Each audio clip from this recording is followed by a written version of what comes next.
saya ingin berbagi cara meditasi yang baik. Bapak Ibu dengar baik-baik. Nah, dengar baik-baik. Lalu nanti dipraktekkan di rumah. Yang belum pernah meditasi sama sekali, dengar baik-baik. Yang sudah sering meditasi, juga dengar baik-baik. Yang masih malas meditasi pun tidak apa-apa. Dengar aja baik-baik. Kenapa? Ya, satu ketika kan bisa saja kepengen meditasi. Betul ya? Caranya sudah tahu. Ya, caranya sudah tahu. Bapak Ibu Saudara, saya akan mulai dari kisah hidup beberapa orang. Sangat menarik. Kisah hidup yang pertama, orangnya masih hidup. Orang ini bernama Ray Dalio. Dia adalah orang terkaya di dunia urutan 50-an. Ya. Dan kekayaan itu dia ciptakan sendiri. Artinya dia bukan generasi ketiga, bukan generasi keempat. Ayahnya seorang penyanyi atau pemain piano jazz. Ya. Pemain piano jazz, kalau saya tidak keliru. Nah, jadi Anda bisa tebaklah pendapatan seorang piano jazz. Bukan artis. Ya. Bapak Ibu Saudara, hari ini sebagai orang terkaya urutan 50-an di dunia. Ya, orang terkaya di dunia. Apa maksudnya? Apa bedanya orang terkaya nomor 1 dengan nomor 100? Makannya cuma bisa 3 kali. Betul ya? Artinya apapun yang ingin dimiliki orang terkaya nomor 1. Yang terkaya nomor 100 mampu beli enggak? Mampu. Ya, mau pulau, mau yacht. Apa itu yacht?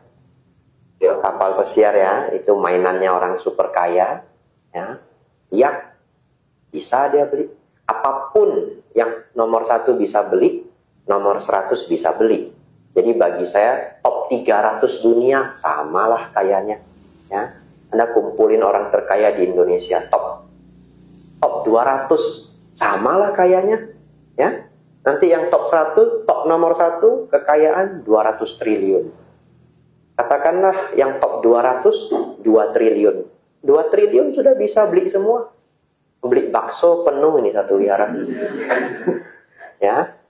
Jadi Bapak Ibu Saudara, unik sekali. Satu ketika Ray Dalio ini diinterview. Dan dia kayaknya udah capek gitu. Setiap diinterview pertanyaannya sama. Gimana kaya? Gimana cara kaya? Sampai sudah capek ya. Satu ketika dia diinterview. Lalu dia ditanya, Pak, bagaimana ilmunya biar kaya? Bapak Ibu tahu enggak? Sebagai orang terkaya dunia, dia kasih tipsnya unik. Dia bilang begini. Gini ya, sebenarnya untuk bahagia itu nggak perlu kaya-kaya banget. Jangan salah tanggap ya. Dia nggak bilang nggak usah kaya ya. Dia nggak bilang gitu juga.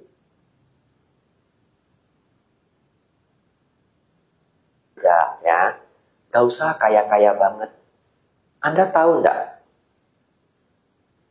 Saat ini saya mampu membeli apapun yang saya mau. Apapun yang saya mau, saya mampu membeli. Tapi setiap harinya bisa dibilang 3 hal yang saya nikmati.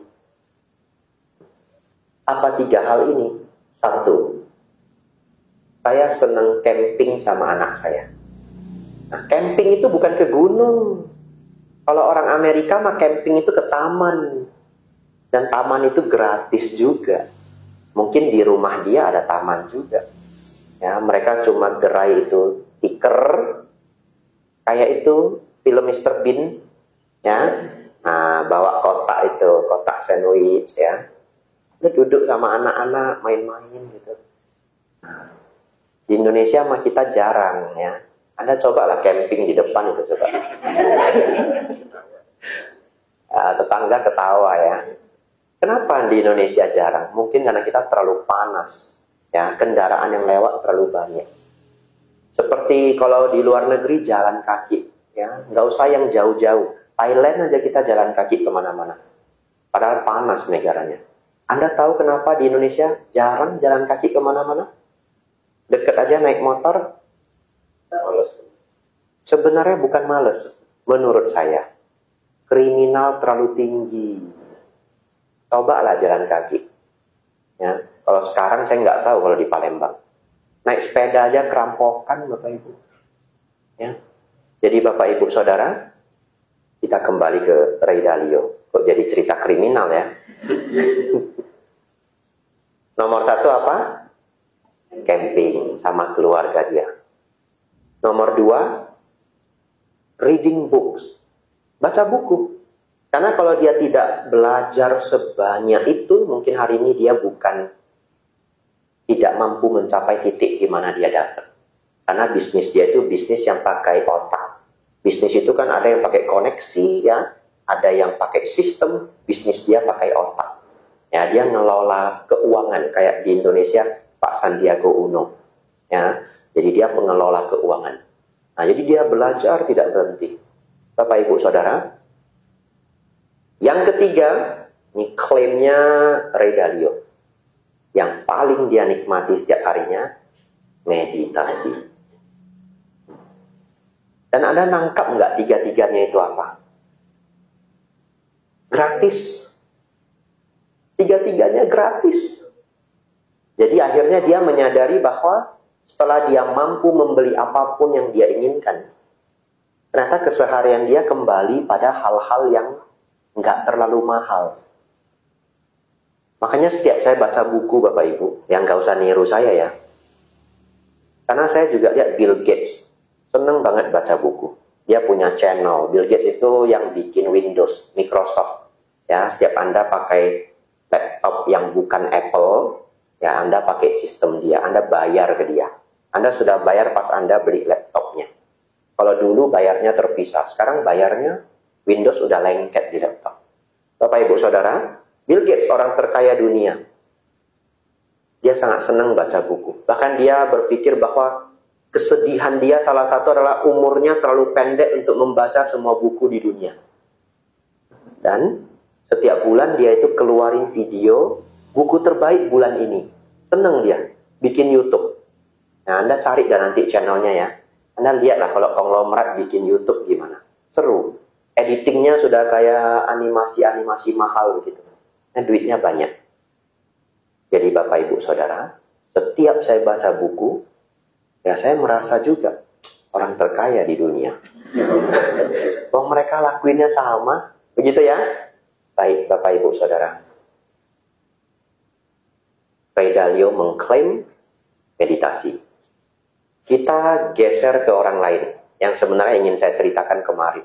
Tapi waktu tidak cukup. Robert Greene. Tidak usah kenal, nggak apa-apa. Anggap aja acik sebelah. Ya, anggap aja acik sebelah. Acik Robert gitu. Namanya Robert Greene. Ini orang hebat. Ini adalah orang yang nggak hebat jadi hebat. Ya, nggak hebat jadi hebat. Dia itu kerja tunggang langgang, pindah-pindah kerjaan, kerjaannya tidak tinggi, pernah jadi guru bahasa, supir alat berat, lalu kalau nggak salah bahkan pernah kerja di restoran ya, kerja di perfilman kalau saya tidak salah, tunggang langgang ganti-ganti kerjaan tidak sukses. Sampai umur 35 dia baru sukses. Dia nulis satu buku, bukunya Goal, jadi bestseller di Amerika. Baik. Ya, silahkan ya. Bapak Ibu Saudara, pesan kebutuhan masak seperti di iklan Ramadan ini segera tiba pakai GrabMart. Setelah itu, karirnya terus melesat. Dia nulis 7 buku sejauh ini, semuanya bestseller dunia. Sekarang dia sudah umur 50-an, hampir 60. Sehebat apa dia saat ini? Dia adalah penasehat untuk beberapa presiden di dunia. Sehebat itu dia. Gak mau ngasih tahu presidennya siapa. Juga penasehat untuk beberapa artis Hollywood. Nah, yang ini ketahuan satu. 50 Cent. Ya, penyanyi rapper sangat kaya raya di Amerika namanya 50 Cent. Karena satu ketika 50 Cent itu ditanya, siapa orang yang paling berpengaruh dalam hidupmu? Dia sebut Robert Greene. Baik, Bapak Ibu Saudara, Robert Greene mengaku selama 14 tahun terakhir, dia setiap hari meditasi tidak pernah putus. Kenapa? Karena itu sangat membantu hidupnya. Ini klaimnya seorang Robert Greene. Ya. Dia meditasi dengan teknik meditasi Zen. Yang mana meditasi Zen itu nanti tekniknya akan sangat mirip dengan yang kita pelajari di Theravada. Sangat mirip. Karena Zen itu artinya jana. Ya, Zen itu bahasa Jepangnya, bahasa Palinya jana. Jana ke Mandarin jadi Chan. Lalu ke bahasa Jepang jadi Zen. Ke bahasa Korea jadi Seon. Ke bahasa Hokkien jadi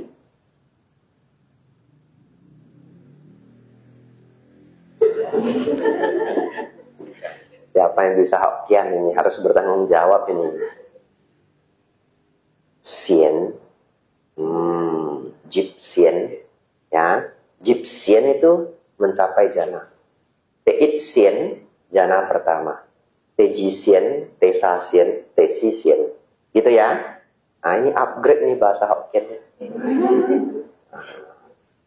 Makanya meditasi namanya Cesien. Nah, C itu duduk.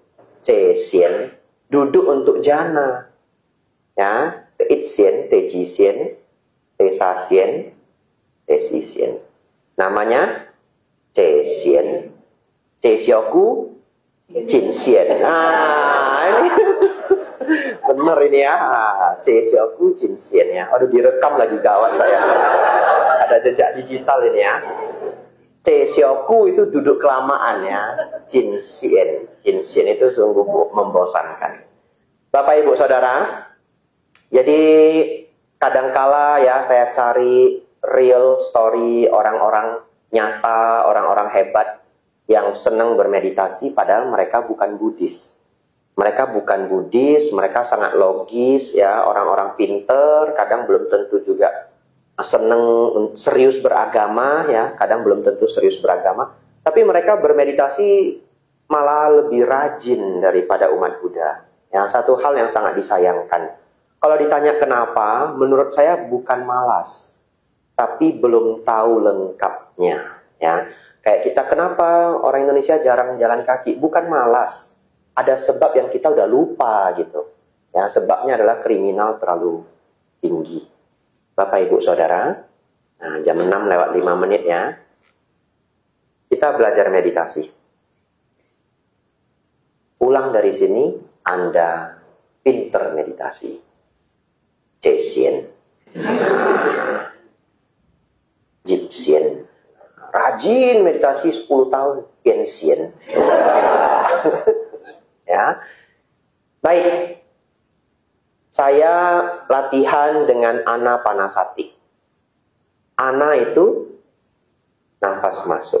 Pana, nafas keluar. Sati, memperhatikan. Ya, memperhatikan nafas masuk, nafas keluar. Sesederhana itu. Nafas masuk, nafas keluar. Baik.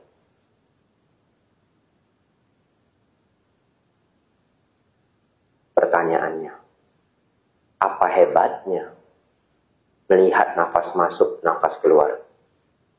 Apa hebatnya? Baik, jawabannya adalah menenangkan pikiran. Lalu, saya ingin ajak Anda untuk berpikir, apa yang membuat pikiran tidak tenang? Bapak Ibu, bayangkan Bapak Ibu seseorang, ya, diri sendirilah, karena susah bayangin orang lain. Anda dapat masalah besar, tidak tahu itu masalah apa. Yang Anda pikirkan masalah yang Anda sudah pernah alami dan sudah Anda lewati.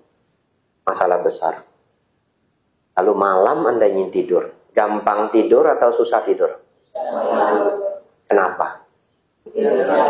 Pikirannya ribut, betul? Gak mau diem.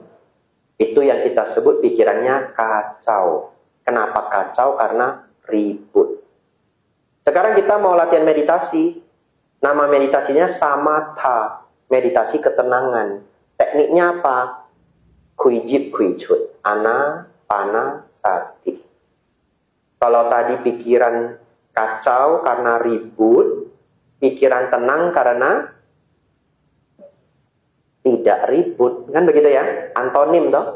Kalau kacau karena ribut, kalau tenang karena tidak ribut. Tidak ribut namanya apa? Diem. Simpel ya. Kalau kacau ribut, kalau tenang diam.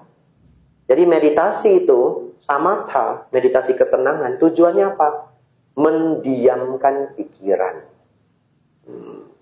Karena selama ini kita pakai istilah tenang, nggak klop banget. Mendiamkan pikiran. Siapa yang pikirannya setiap hari ngomong ada? Semua ya?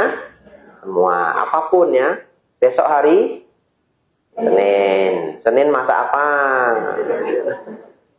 Semur ya. Ya, Senin masak apa? Mikir, anak pengen makan apa? Saudara-saudari, oleh karena itu sesungguhnya tujuan awal bermeditasi adalah mendiamkan pikiran. Baik, prosesnya begini. Bagaimana mendiamkan pikiran? Maka Anda harus memperhatikan satu hal dan tidak membiarkan pikiran itu teralihkan. Ya, sebenarnya kalau fokus satu hal aja, nonton TV juga fokus. Ya, nonton TV itu fokus. Fokus. Kadang sampai orang rumah lewat kita nggak tahu. Itu kalau saya hari Minggu kecil nonton Doraemon itu.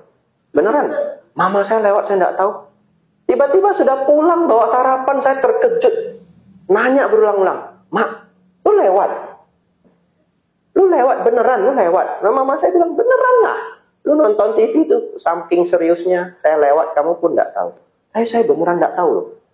Itu terjadi beberapa kali dalam hidup saya. Sampai saya mikir, jangan-jangan mama saya lewat lorong belakang ya. Nah, tapi dia pergi sarapan, beli sarapan, ya harus naik motor ya. Pulang sudah bawa sarapan. Terkejut saya. Bapak Ibu Saudara. Baik. Bahkan kalau kita nonton TV, ya fokus. Tapi pikiran masih ngomong nggak? Masih. Ya. Jengkel kali lihat satu orang ini. Nah, kalau nontonnya drama ya. Ya, Indosiar ya, tersanjung. Kan nggak ada. Ya, nah itu. Nah, jadi Anda nonton sih fokus, tapi di sini masih ngomel-ngomel juga. Kasian sama pemeran utamanya. Nah, ketemu itu mertua nenek sihir ya. Nah, biasa begitu kalau sinetron. Baik. Oleh karena itu kita harus mencari cara fokus di satu hal, tapi ini diem. Nah, oleh karena itu bukan nonton TV. Oleh karena itu bukan dengar lagu. Dengar lagu juga fokus. Tapi ini nggak diem. Bagaimana suruh ini diem? Maka Sang Buddha menggunakan teknik nafas masuk, nafas keluar. Kalau Anda, nah yang bagian ini fokus ya, yang bagian ini fokus. Hanya ada dua bagian yang berharga. Bagian ini sangat berharga. Kalau seseorang memperhatikan nafas itu, sejak titik pertama nafas itu masuk. Artinya kali pertama atau titik pertama kita narik. Ya, yang nggak ada suaranya sih. Ini sengaja saya kencengin aja. Ya, biar Anda bisa simulasi. Pertama kali nafas masuk Anda tahu. Pertama kali nafas keluar Anda tahu. Pertama kali masuk Anda tahu. Pertama kali keluar Anda tahu. Maka tanpa Anda sadari, Anda harus melihat seluruh nafas. Karena Anda harus jagain. Anda harus tahu pertama kali keluar, pertama kali masuk. Ini disebut menjaga pintu nafas. mengetahui seluruh tubuh nafas. Dengan menjaga pintu nafas, kita jadi mengetahui seluruh tubuh nafas. Nah, nafas masuk, nafas keluar. Ini yang perlu dilakukan dalam meditasi nafas. Sejauh ini instruksinya sudah benar. Kalau Anda hanya pegang instruksi ini, Anda besok pergi ke hutan tidak mau pulang lagi, Anda mungkin mencapai jana keempat. Iya, hanya modal itu aja, nggak usah jauh-jauh. Gini aja. Tapi, fokus ya. Pertanyaan sejuta umat. Tapi Bante, pikiran saya kok nggak pernah diem ya? Ya, pikiran saya kok selalu mengembara ya? Nah, oleh karena itulah saya datang ke Palembang. Gak ada di buku lain. Anda cari nanti. Ini mikirnya bertahun-tahun. Ya, ini mikirnya bertahun-tahun. Gak ada di buku manapun. Ini ilmu mahal ini. Tak kasih gratis Bapak Ibu. Ya, biar saya mumet mikirnya. Bagi ke Bapak Ibu. Siap-siap ya. Sien itu apa? Jana. Ya. Teit sien jana. 1. Teji sien jana 2. Baik. Saya akan jelaskan arti jana supaya Anda tangkap. Jana adalah begitu terpisah dari kesenangan indrawi, berpisah dari hal-hal yang tak bajik. Seseorang masuk dan berdiam di dalam konsentrasi tingkat pertama, jana pertama. Dengan hadirnya awal pemikiran, keberlanjutan pemikiran, kebahagiaan, kegiuran, dan konsentrasi yang bertahan. Ini bahasa kitab. Tidak usah hafal, saya sederhanakan. Begitu terpisah dari kesenangan indrawi, terpisah dari hal-hal yang tak bajik. Artinya, kalau Anda mau meditasi, buang semua pikiran buruk, betul? Kebencian, ya, nafsu, buang dulu. Ya. Nah, baik. Yang jelek-jelek itu nggak datang. Bahasa palinya pancaniwarana, tapi nggak usah hafal, nanti jadi terlalu rumit. Ya, pokoknya kalau mau duduk meditasi, nggak boleh benci, nggak boleh nafsu, nggak boleh males, nggak boleh ragu, ya. Pikirannya jangan sedang terlalu kacau, banyak masalah juga sebenarnya nggak bisa meditasi. Kalau sedang terlalu kacau, ya Anda dengar dharma dulu. Ya, dengar ceramah dhamma. Baik. Lalu, masuk ke dalam konsentrasi tingkat pertama, hadir 5 hal. Ya. 1, awal pikiran. 2, keberlanjutan pikiran. 1 apa? Awal pikiran. 2 apa? Keberlanjutan pikiran. 3, kebahagiaan. 4, kegiuran. 5, konsentrasi yang bertahan. Eka gata. Fokus pada objek. Supaya simple, 3 ini mau saya buang dulu. Konsentrasi sudah pasti. Oke ya? Kita nggak usah mikir lagi, namanya meditasi pasti eka gata. Pikiran manunggal. Kita pinggirkan dulu. Kebahagiaan dan kegiuran, anggap aja pokoknya happy. Dua-dua ini kebahagiaan. 1 sukha, 1 piti. Meditasi muncul kebahagiaan. Oke? Kita pinggirin dulu. Maka yang kita bahas 2 ini. Awal pikiran dan keberlanjutan pikiran. Apa sih ini Bante? Baik. Awal pikiran itu adalah pikiran yang pertama kali muncul. Anda duduk, tiba-tiba muncul besok hari Senin. Itu awal pikiran. Bahasa palinya disebut witaka. Nggak usah hafal, nggak apa-apa. Pikiran itu lucu. Kalau muncul 1, dia beranak pinak. 1 jadi 5, 5 jadi 10, 10 jadi 1000. Besok hari Senin. Coba, tak tungguin 2 menit. Pasti keluar macam-macam. Keluar ya? Nah, ini saya sudah keluar. Pulang besok saya ke Mendut. Wah, bahagia saya. Ini sudah muncul ini. Ya, pesawat jam 9. Ini muncul ini. Ah, tiba-tiba muncul nih. Ketemu Bante Panyawaro. Muncul nih. Nah, muncul lagi nih, gawat, belum kasih tahu supir. Saya beneran belum kasih tahu Pak supir. Nah, ini muncul terus. Pikiran awal beranak pinak. Setuju? Setuju ya? Baik. Pada jana pertama, Witaka dan Wicara melemah.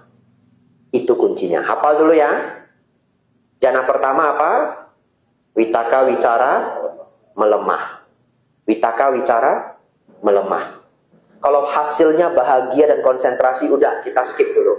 Pastilah meditasi bahagia dan konsentrasi. Jadi kunci jana pertama adalah Witaka, Wicara, melemah. Kalau Anda dapat problem,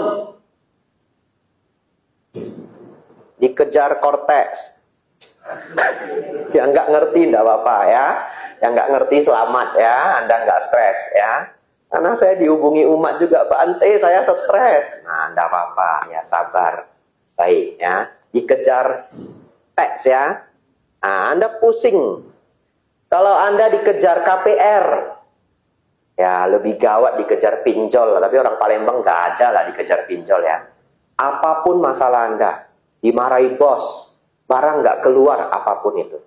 Witaka, Wicara, apa? Menguat. Itu kuncinya Anda dapat ya. Witaka, Wicara, menguat. Saya sengaja ngulang-ulang supaya hafal ya. Kalau nggak nanti minggu depan lupa. Kalau saya giniin terus ulang-ulang, tahun depan masih ingat. Jana pertama Witaka, Wicara, melemah. Kalau stres Witaka, Wicara, menguat. Wah, jago ini. Lanjut jana kedua. Siap-siap ya. Begitu terpisah dari kesenangan indrawi, terpisah dari hal-hal yang tak wajib, seseorang masuk dan berdiam di dalam konsentrasi tingkat kedua, atau jana kedua, dengan lenyapnya awal pikiran dan keberlanjutan pikiran. Seseorang masuk dan berdiam di dalam kebahagiaan, kegiuran, dan kemanunggalan pikiran. Apa jana kedua? Lenyapnya Witaka dan Wicara. Saya ulangi, apa jana kedua? Lenyapnya Witaka dan Wicara. Anda tahu nggak artinya? Harga kredit termeriah, diskon 50% plus cashback secepat kilat. Sambar tiketmu sekarang. Artinya kalau Anda masuk jana kedua, pikiran ini diam total. Katakanlah 2 jam. 2 jam pikiran itu diam total. Anda tidak pernah merasakannya seumur hidup. Kalau pikiran Anda diam itu paling 1 menit, paling 3 menit, paling hebat 5 menit sudah terkejut-kejut. Karena 5 menit saja pikiran Anda diam itu kebahagiaan luar biasa. Lalu Anda bangun, Bante, saya sudah dapat titi, Bante, jana keempat. Ya, baik apapun itu. Tapi kalau seseorang capai jana kedua, pikirannya diam selama berjam-jam. Sang Buddha tidak buat standarnya berapa jam. Nah, kita bayangkan aja berjam-jam. Begitu ya? Baik. Ujiannya, ujian dadakan. Kalau ada orang nanya ke Bapak Ibu, Pak, Bu, kenapa ya saya meditasi kok pikiran saya tidak bisa diam? Apa jawabannya?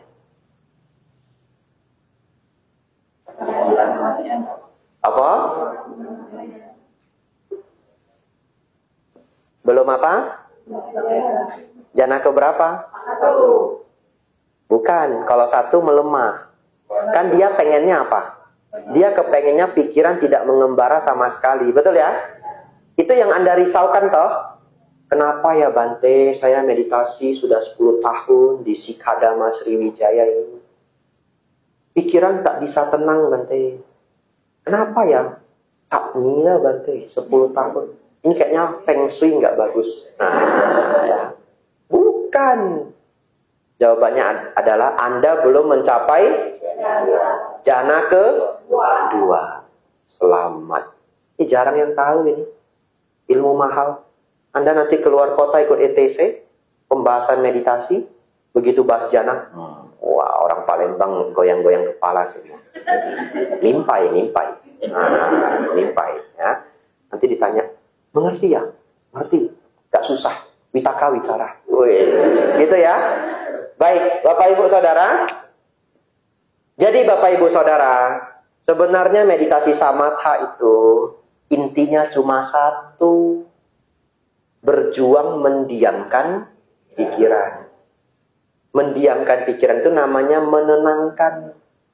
Makanya muncullah bahasa Indonesia, meditasi ketenangan.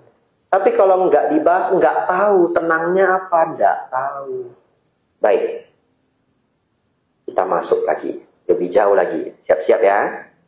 Sudah setengah jam Bapak Ibu.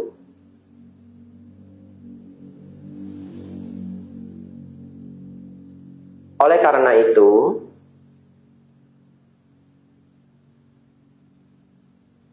ini ilmu penting nomor 2. Semua harus konsentrasi. Ya. Ada 3 kondisi ketika kita bermeditasi. Berapa kondisi? 3. Kondisi yang pertama, nafas masuk, nafas keluar, nafas masuk, nafas keluar, muncul pikiran. Anak saya udah pulang belum ya? Jam berapa dia pulang nanti ya, hari Minggu? Bandel anak ini. Muncul. Lalu mengembaralah pikiran ini. Kalau pikiran mengembara sampai Anda tidak tahu nafas masuk, nafas keluar, 8 menit. Namanya? Betul. Namanya adalah melamun. Ya. Jadi kondisi pertama dalam meditasi adalah melamun. Setuju? Siapa yang pernah meditasi jadi melamun? Ada? Wah, ada ya. Baik ya. Yang lain ada juga. Goyang kepala tapi enggak. Raise hand, enggak apa-apa. Yang golput juga ada. Enggak apa-apa. Negara demokrasi ya. Baik. Kita meditasi bisa yang pertama keadaannya pikiran melamun. Setuju ya? Setuju. 3. Nah, konsentrasi. 2 dulu Bante. Betul. Yang 2 itu ilmu rahasia saya. 3 dulu. Ya. Minum dulu ya. Mau saya mikirnya lama, mau saya bagi juga mikir-mikir saya.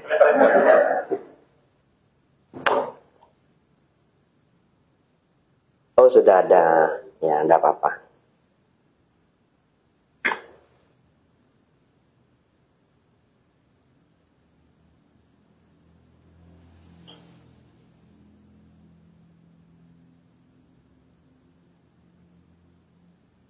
Bagi Anda yang senang bermeditasi, ulang malam ini, meditasi Anda berubah seumur hidup.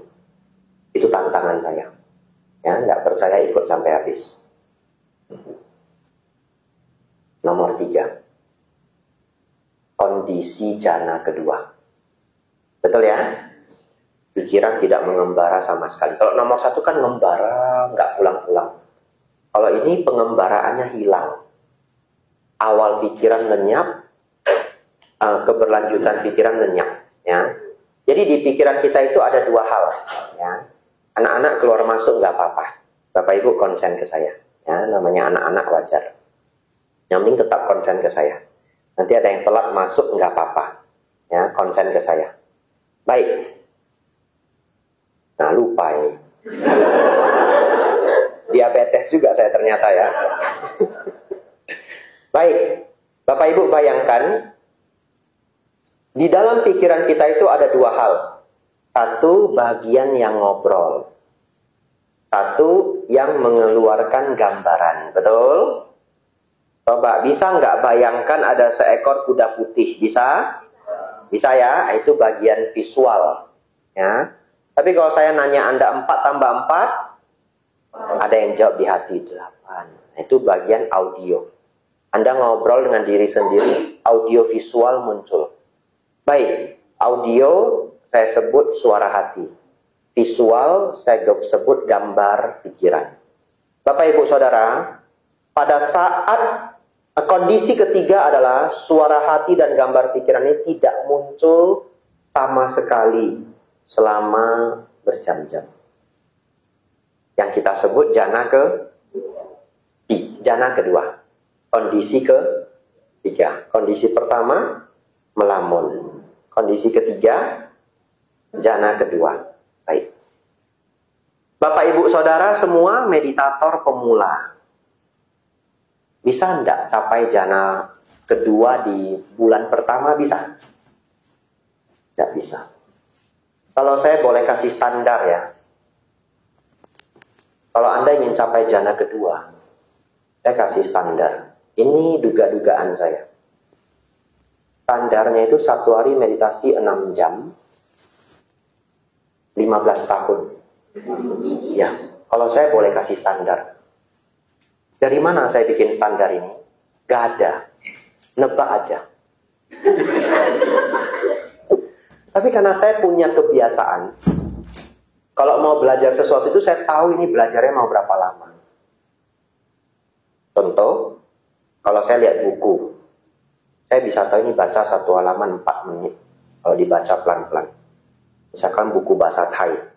Kalau buku bahasa Indonesia 1 halaman 1 menit 15 detik lewat. Saya bisa hitung sampai ini mau berapa lama ini. Udah kebiasaan, seneng saya hitung begitu. Mau belajar bahasa, ada 10.000 kosakata penting. Tergantung Anda mau belajar sehari berapa jam. Jadi bahasa itu nggak ada standarnya. Kalau ditanya perlu berapa tahun bisa Mandarin, itu pertanyaannya salah. Perlu berapa jam? Kalau sehari belajarnya 1 jam, ya 6,5 tahun. Kalau sehari belajarnya 2 jam, 3 tahunan. Betul ya? Kalau dia mau belajar sehari 4 jam, nah setahun lebih. Makanya jangan heran kalau ada orang bisa 8 bulan sudah cukup menguasai bahasa itu. Bukan dia super hebat, super komputer. Nggak ada, saya belum pernah ketemu. Tapi karena dia sehari belajarnya 6-7 jam. Cuma itu permainannya. Ya, 1, 2, 3, 4, 7. Oleh karena itu kalau saya boleh hitung-hitung tebak-tebakan, Anda ingin jana kedua toh? Tapi jangan jadi sedih ya. Saya pikir, Anda meditasi sehari 6 jam. 2 jam pagi, 2 jam siang, 2 jam sore, 2 jam malam. Dimarahilah sama suami atau istri Anda. Ya. Berapa lama Bante? 6 sampai 15 tahun. Itu dugaan saya. Yang 6 tahun siapa Bante? Yang berbakat. Yang 15 tahun kurang berbakat. Duga-dugaannya, tapi Anda jangan jadi sedih. Saya cuma 1 jam Bante sehari, gak apa-apa. 4 kehidupan. Nah, betul toh. Gak apa-apa, bisa aja kehidupan ketiga ini Anda jadi biku, ya Anda bisa meditasi 4-6 jam sehari. Ya, jadi Bapak Ibu Saudara, memang sangatlah sulit mencapai jana kedua. Oleh karena itu, bagi meditator pemula, Anda berjuang mencapai kondisi kedua. Kan tadi 3 ya? Apa Bante kondisi kedua? Bukan melamun, tapi belum jana kedua. Tapi bukan melamun. Apa maksudnya? Baik. Ini saya perlu Anda konsen. Saya minum dulu ya. Tapi saya perlu Anda konsen. Anda siapkan batin.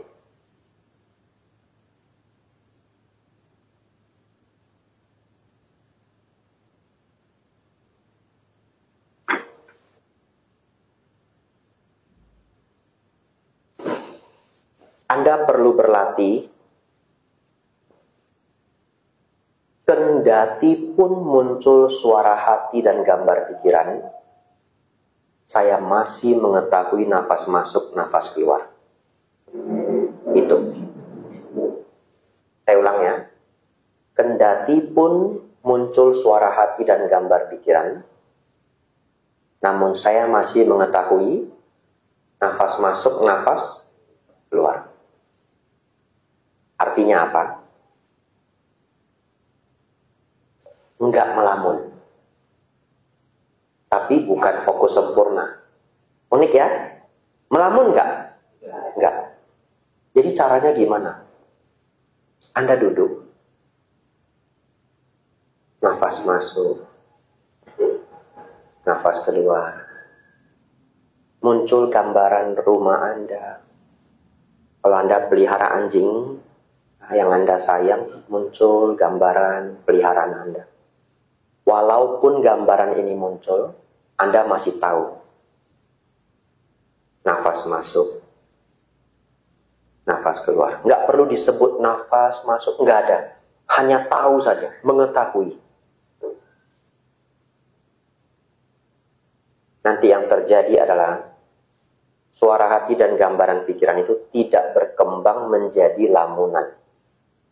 Ya, dia barangkali melemah, ganti gambar yang lain. Tapi Anda terus tahu, nafas masuk, nafas keluar. Pelan-pelan mungkin dia berganti gambar lagi. Tapi akan ada satu ketika Anda merasa gambaran dan suara itu melemah.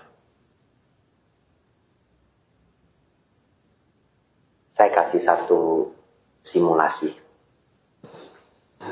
Lebih nyaman mana Bapak Ibu? Kalau Bapak Ibu mau kerja, anggaplah bikin laporan akhir bulan, atau Anda mau ngitung uang banyak, hasil dagang seminggu, cash. Terserah, Anda pilih mau yang mana. Mau yang cash, bantuin Acin cari. Ya. Lebih nyaman mana? Kerja di ruangan yang tenang, atau kerja di ruangan yang anak-anak sibuk bermain 3-4 orang. Lebih nyaman mana? Yang tenang. Ya. Pertanyaan selanjutnya. Tapi kalau terpaksa ada anak-anak 3-4 orang terus bermain, terpaksa, Anda bisa kerja nggak? Bisa, dan itu selalu kita lakukan ya. Dulu di rumah bikin PR ya, rumah ya ribut. Ya, orang tua nelpon, ada yang nonton, segala macam. Bisa nggak kita kerja PR? Bisa. Artinya, sebenarnya ada suara hati dan gambar pikiran yang berlalu lalang itu, Anda tetap bisa melihat nafas. Ya. Jadi Bapak Ibu Saudara, Anda harus berandai, Anda harus memahami analogi ini, kendati pun anak-anak bermain, saya tetap bisa hitung ya, pembukuan bulanan. Walaupun tidak sekonsen kalau yang pertama. Tapi kalau sudah terbiasa, pembukuannya benar juga, nggak lari juga. Ya. Jadi Bapak Ibu Saudara, saya membuat analogi itu, nanti Bapak Ibu ketika meditasi, Anda harus tahu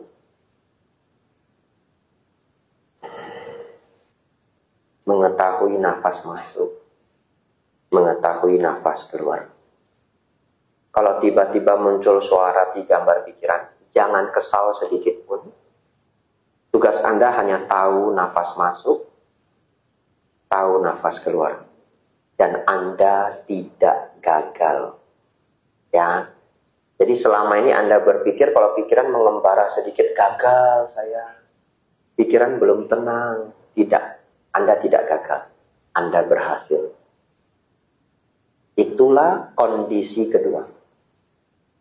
Selama Anda masuk ke kondisi kedua, Anda dalam keadaan berhasil. Anda latih itu terus, kondisi kedua ini akan menguat. Apa yang terjadi? Anda bisa melihat nafas menjadi lebih mudah. Suara hati dan gambar pikiran tadi melemah. Melemah dan melemah. Ini Anda harus tes sendiri. Benar nggak melemah? Ya, Anda duduk.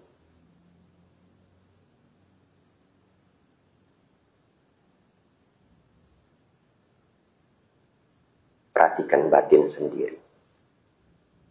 Kalau sampai satu standar, di mana pikiran itu melemah,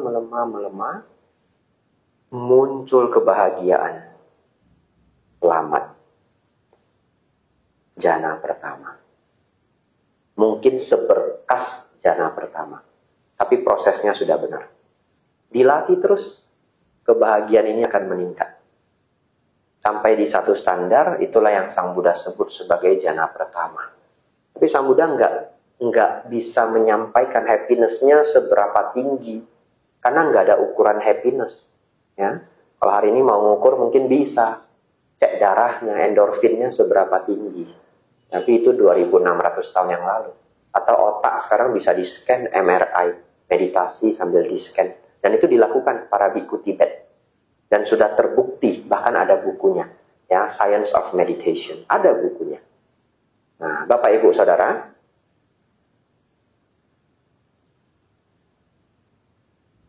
ketika ini dilatih terus, nanti pikiran akan menjadi diam, Anda masuk jana kedua.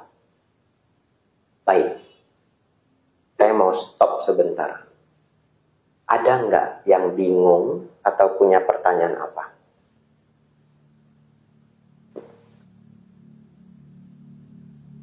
Atau cukup jelas? Boleh. Selama ini juga kami biasanya diajarkan untuk berarti.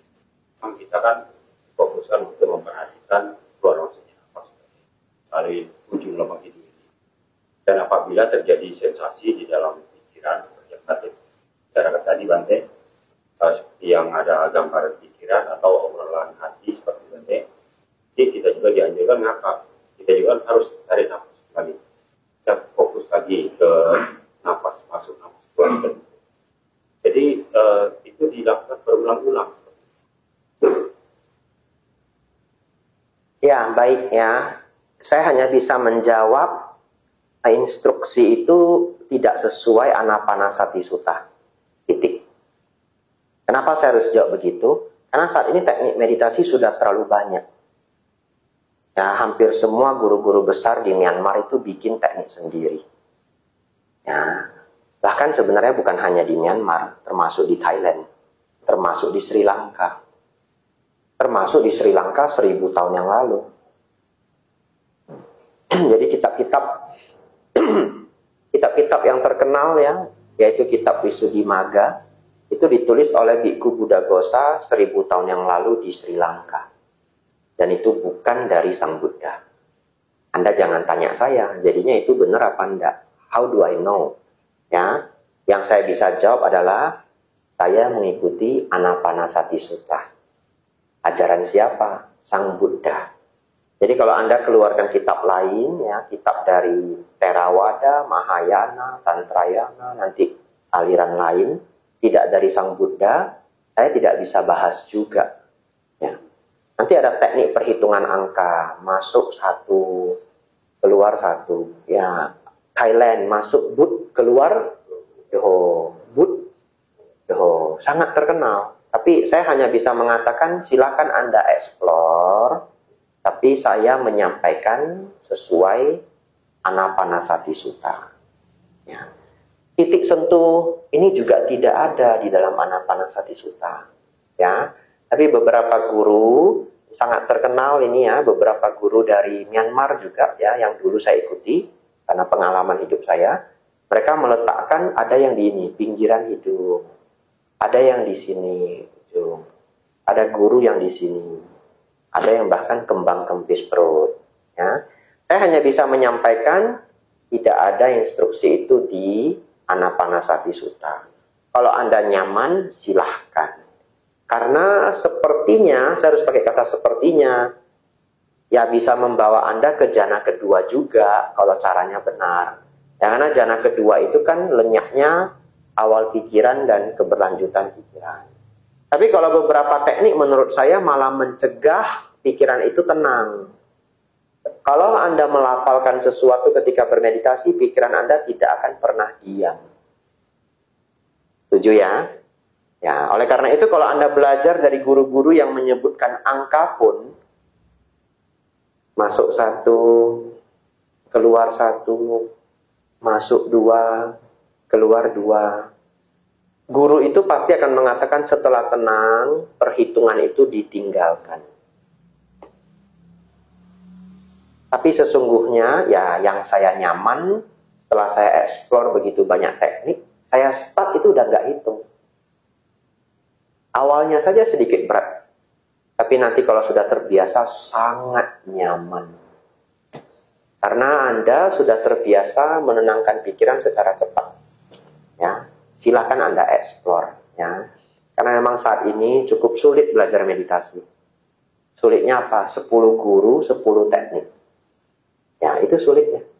Tapi yang hari ini saya berikan itu sebenarnya kayak sedikit rahasia yang begitu Anda tahu Anda bisa pakai di semua teknik. Yang penting jangan melamun. Itu aja. Itu dulu. Kalau mau berharap pikiran tidak mengembara sama sekali, mah jana kedua. Anda coba di teknik apapun, menurut saya tidak akan ketemu secara instan. Kalau ketemu, berarti Anda dulu sudah bermeditasi. Ya, Anda berbakat. Mungkin setelah itu gabung ke Sangga Theravada Indonesia. Ya, karena Sang Buddha sendiri umur 7 tahun capai jana sudah. Karena bakat kelahiran sebelumnya. Kelahiran sebelumnya beliau pernah menjadi biku di bawah Buddha Kassapa.